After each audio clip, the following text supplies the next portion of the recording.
Hi friends, welcome to Mouni cine updates. நம்ம எல்லாருக்கும் ரொம்ப ரொம்ப பிடிச்ச ஒரு ஃபேவரட்டான ஜோடி நம்ம திரவியம் அண்ட் ஸ்வாதி. இரமல ரோஜாவே சீசன் 2ல ஜீவா பிரியா சீரியல் முடிஞ்சாலும் அவங்களுக்கான ஃபேன் பேஸ் இன்னும் அப்படியே தான் இருக்காங்க. அவங்களோட சீரியலுக்காக வெயிட் பண்ணிட்டு இருக்காங்கன்னு தான் சொல்லும்.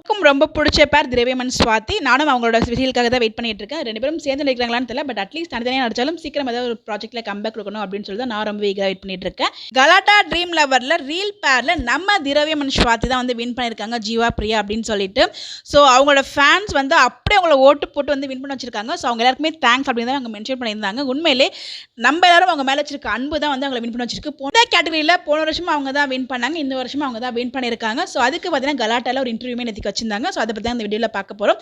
சீரியலில் அவங்களுக்கு அவ்வளோ பெரிய முக்கியத்துவம் இல்லாட்டியும் பட் ஆனால் அவங்களோட ஃபேன்ஸ் வந்து அவங்களை எவ்வளோ லவ் பண்ணுறாங்க அப்படின்னு சொல்லிட்டு இந்த ஒரு அவார்ட் மூலியமாக நம்ம தெரிஞ்சுக்கலாம். ஃபேன்ஸோட மெசேஜ், அதுக்கப்புறம் பாடி ஷேமிங் பற்றி கேட்டிருந்தாங்க. அதுக்கு நம்ம பிரியா பார்த்தீங்கன்னா ஜீவா சார் கல்யாணம் பண்ணிக்கோங்க மேடம் அப்படின்னு சொல்லிட்டு நிறைய பேர் வந்து அவங்க கிட்ட சொல்லுவாங்க, தீபாவை கல்யாணம் பண்ணிக்கோங்க, திரவியமாக கல்யாணம் பண்ணிக்கோங்க அப்படின்னு சொல்லிட்டு நிறைய மெசேஜ்லாம் போகுமா.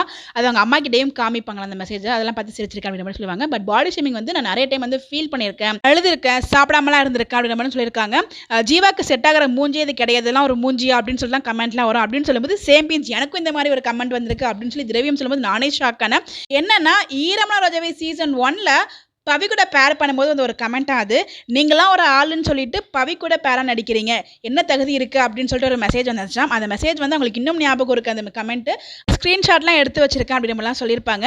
நம்ம பிரியா பார்த்தீங்கன்னா சொல்லுவாங்க, நீங்கள் பாடி ஷேம் பண்ணதால என்னால் நடிக்காமல் இருக்க முடியாது, நான் நடிச்சு தான் ஆகணும், நீங்கள் என்ன சொன்னாலும் நான் நடிச்சு தான் ஆகணும், நான் நம்பி ஒரு கமிட்மெண்ட் கொடுத்துருக்காங்க, அதை நான் பண்ணி தான் ஆகணும் அப்படிங்கிற மாதிரி சொல்லுவாங்க. நான் நிறைய கஷ்டப்பட்டிருக்கேன் இந்த ஆடிஷனுக்காக. பெங்களூர்லாம் பார்த்தீங்கன்னா ஒரு கையில் 12 ரூபாய் வச்சுட்டு நான் கூட வெளியில் வந்து கஷ்டப்பட்டிருக்கேன். இது எங்கள் அம்மா கூட இப்போ தெரியாது, 11 கிலோமீட்டர்லாம் கூட நடந்து போயிட்டு ஆடிஷன் அட்டன் பண்ணி திருப்பி நடந்து வந்திருக்கேன். அப்போ கிட்ட கையில் காசுலாம் இருக்காது, அப்படி அவ்வளோ கஷ்டப்பட்டிருக்கேன், எல்லாம் வீட்டுக்கே தெரியாது அப்படின்றத அங்கே மென்ஷன் பண்ணியிருந்தாங்க.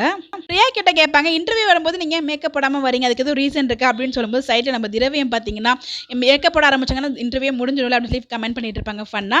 அதுக்கப்புறம் அவங்க ஏன் அப்படி ரீசனையும் அவங்க சொல்லுவாங்க. ஒரு சீனில் பார்க்கும்போது அந்த கேரக்டராக தான் நான் இருப்பேன், அதில் மேக்கப் போட்டு தான் ஆகணும், ஸோ அது அதுக்கு மாதிரி தான் இருக்க மாதிரி இருக்கணும்.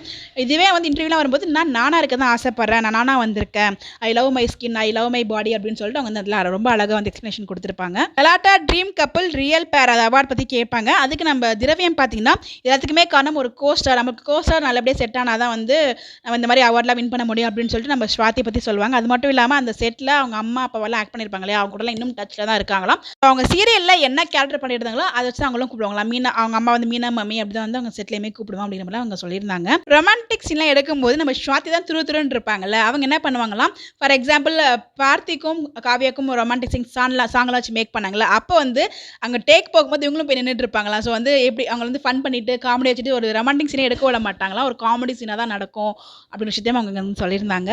உங்களுக்கு அப்பானா ரொம்ப ரொம்ப பிடிக்குமோ, அவங்க வந்து அப்பா பொண்ணு அப்படின்ற மாதிரி சொல்லுவாங்க. டெய்லியுமே எங்கள் அப்பா எங்கிட்ட பேசிடுவாங்க, அவங்க வந்து ஃபீல் பண்ணும்போது எங்கிட்ட பேசுவாங்க. பட் வந்து நான் ஃபீல் பண்ணால் நான் டக்குன்னு அழுதுடுவேன், ரொம்பவே மிஸ் பண்ணுவேன் அப்படிங்கிற மாதிரி அவங்க சொல்லியிருக்காங்க.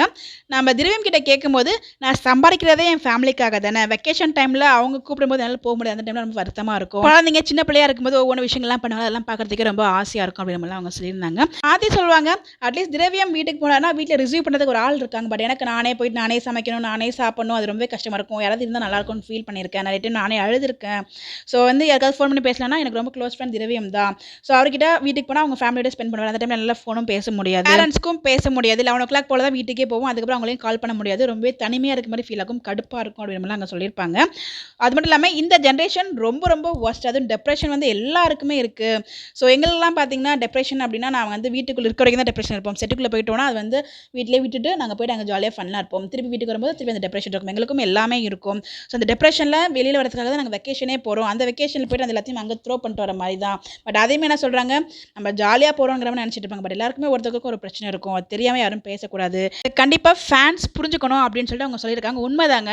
ஸோ அவங்க எல்லாரும் ஆக்ட் பண்ணுறாங்கன்னா அவங்களுக்கும் மனசு எதுவுமே இருக்காது, ஸோ கண்டிப்பாக அவங்களுக்கும் ஒரு சில ப்ராப்ளம்லாம் இருக்கும்.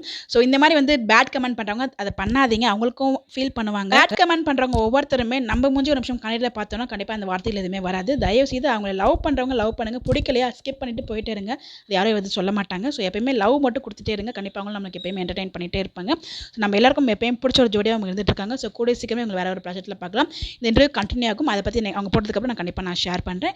இந்த வீடியோ உங்களுக்கு பிடிச்சிருக்குன்னு நினைக்கிறேன். இதே மாதிரி வேறு ஒரு வீடியோவில் மீட் பண்ணலாம். அதோட உங்களுடைய விடைபெறுவது நான் உங்கள் மௌனிகா. Bye bye.